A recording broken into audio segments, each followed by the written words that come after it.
ये माल हैं तो अब चेक करना होगा निसाब तक पहुंच गए हैं या निसाब से नीचे हैं।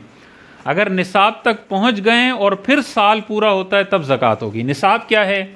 इसका निसाब है 7.5 तोला सोना। बाकी कोई माल ना हो बंदे के पास, सिर्फ सोना हो तो 7.5 तोला सोना होगा तो निसाब का मालिक कहलाएगा और ज़कात का हिसाब होगा। बहन के पास सिर्फ 6 तोला सोना है और बाकी 1 रुपया भी नहीं है, बिल्कुल खाली इन मालों में से, तो जब तक 7.5 तोला को टच नहीं करेंगी बहन पर ज़कात नहीं है। अगर सिर्फ चांदी है तो फिर निसाब है 52.5 तोला चांदी।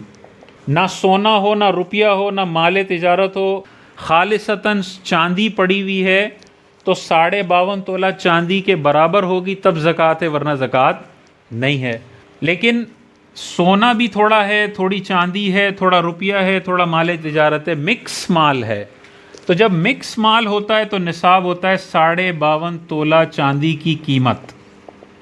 फिर निसाब 7.5 तोला सोना नहीं है बल्कि 52.5 तोला चांदी की कीमत फिर निसाब बनता है।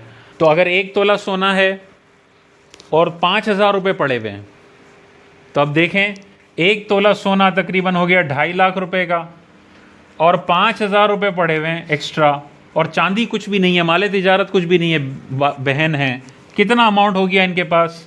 2,55,000। अब देखें इस अमाउंट के अंदर 52.5 तोला चांदी खरीद सकते हैं या नहीं खरीद सकते? खरीद सकते हैं, वो तो 1,40,000 की है। तो इन बहन पर 1 तोले सोने पर भी ज़कात लाजिम है क्योंकि इनके पास एक्स्ट्रा कैश पड़ा हुआ है। जब 2 चीज़ें मिल जाएंगी तो फिर निसाब 7.5 तोला सोना से गिरकर 52.5 तोला चांदी हो जाएगा।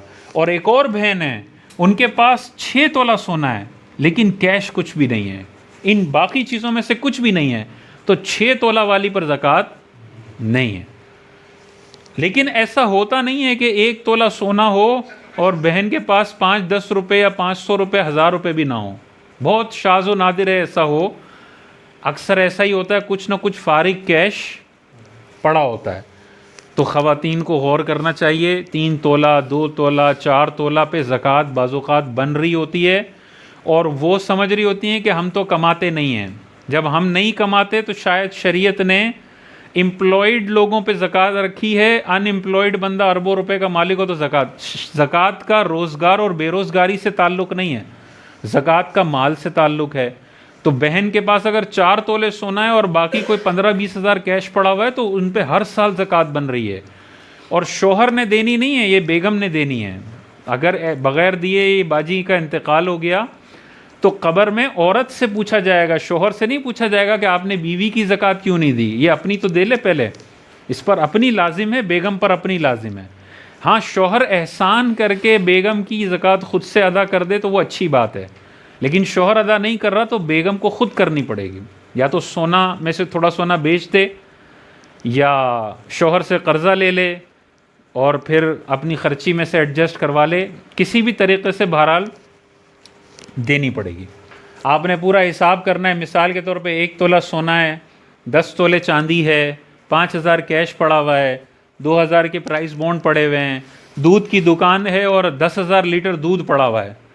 इन सब का टोटल कर लें, ये टोटल मिसाल के तौर पे 15 लाख रुपए बनता है। तो 15 लाख पर जब साल पूरा होगा तो वो टोटल पे 2.5% आपने देना है।